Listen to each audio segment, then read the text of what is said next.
میں صرف اور صرف قلب کی بات کرنا چاہوں گا، دل کی بات۔ آج کے دور میں پوری کی پوری طاقت لگا دیتے ہیں اپنی صحت کو صحیح کرنے کے لیے۔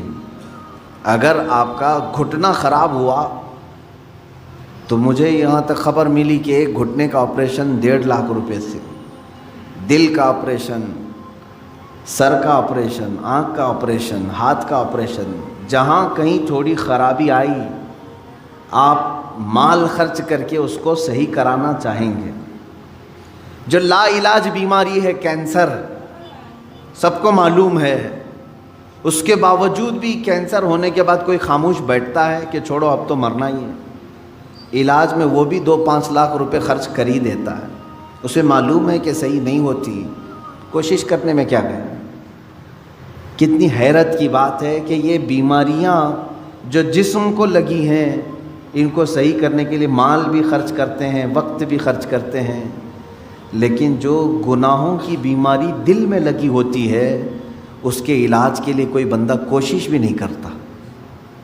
اس میں نہ پیسہ خرچ کرنے کی ضرورت ہے آپ کو، نہ ہی بہت زیادہ محنت کی ضرورت ہے۔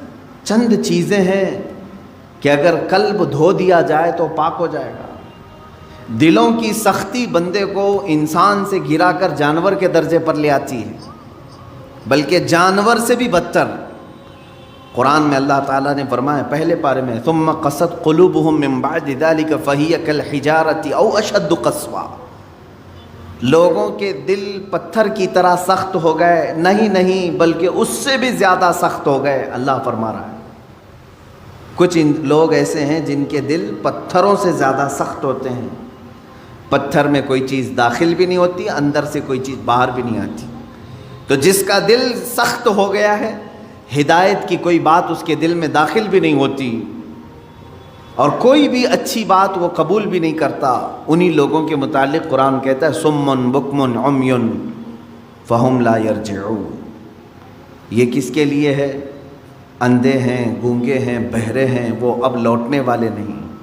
قرآن میں اللہ تعالیٰ فرماتا ہے ختم اللہ علی قلوبہم وعلی سمعہم وعلی ابصارہم غشاوہ، اللہ نے ان کے دلوں پر مہر لگا دیا، ان کی آنکھوں پر، ان کے کانوں پر پردے پڑے ہوئے ہیں، ان کے لیے دردناک عذاب ہے۔ میرے عزیزو یاد رکھو، ایک مومن کے لیے سب سے پہلی چیز قلب کا تصفیہ، دل کا علاج کرانا۔ دل کا علاج سے مراد کسی کارڈیالوجی کے پاس جا کر کے نہیں، وہ تو خون کی نالیوں کو تو صحیح کر لے گا، لیکن دل کے اندر جو گناہوں کا میل ہے اس کو کوئی کارڈیالوجی صحیح نہیں کرتا، اس کو ڈاکٹرز نہیں صحیح کریں گے، اور یہ بیماری نہ تمہیں ایکس رے میں بھی نظر نہیں آئے گی۔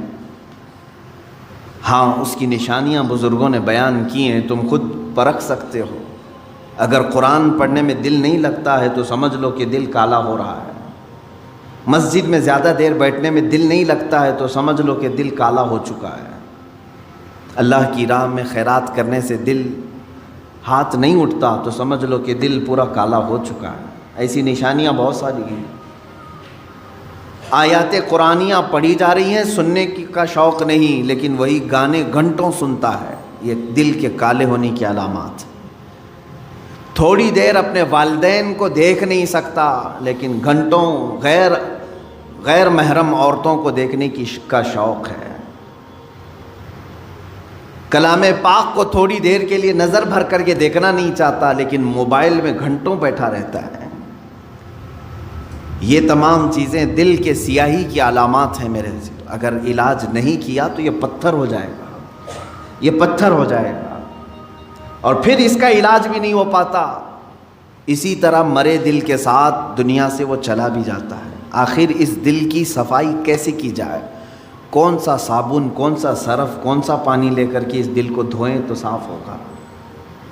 نہیں میرے عزیزو، یہ دل صرف اور صرف اللہ کے ذکر سے پاک ہوتا ہے۔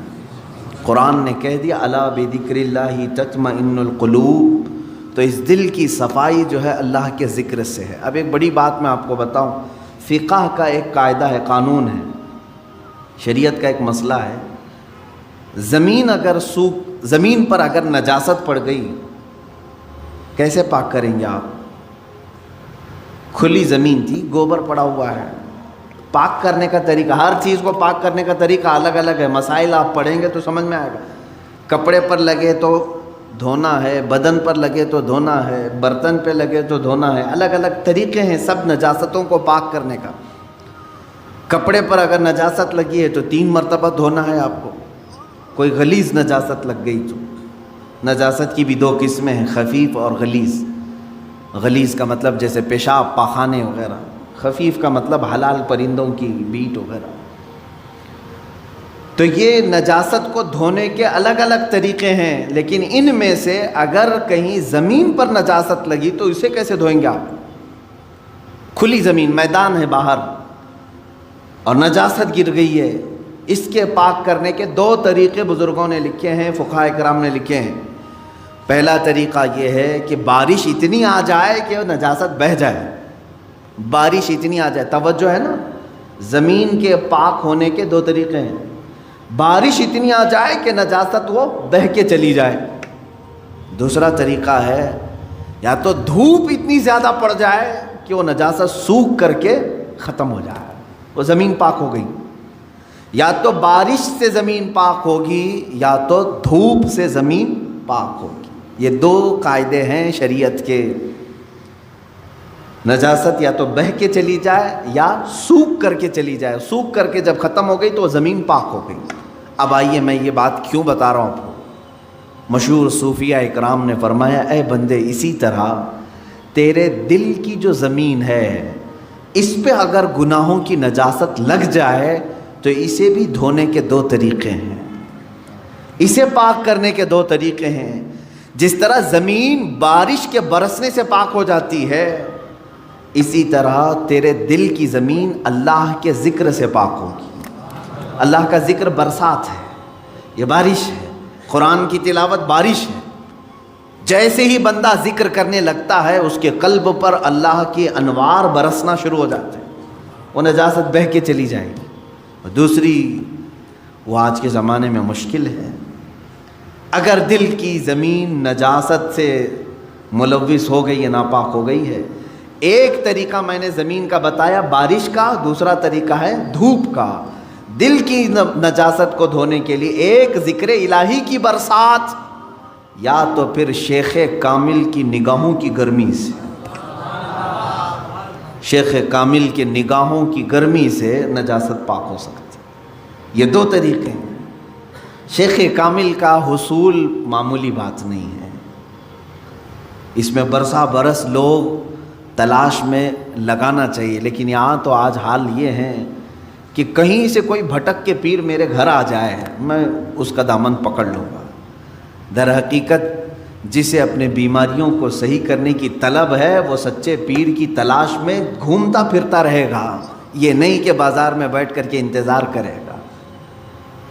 اسے تو ڈھونڈتے رہنا چاہیے کنٹینیو کہ کہیں مجھے شیخ کامل ملے جو میرے دل کے مرض کا علاج کرے، جس کے پاس بیٹھوں تو مجھے گناہوں سے نفرت پیدا ہو جائے اور میرے دل کے اندر گناہوں کی جو نجاست ہے اس کی نگاہوں کی گرمی سے دھل جائے.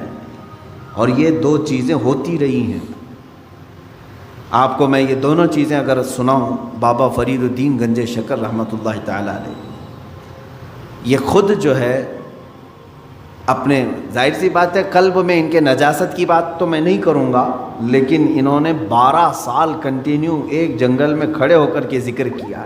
ان کے جسم پر بیلیں لپٹ گئی تھیں، وہ درختوں میں چھپ گئے تھے، لوگ پہچانتے بھی نہیں تھے. 12 سال تک وہاں رہ گئے اور ذکر الہی میں مشغول تھے.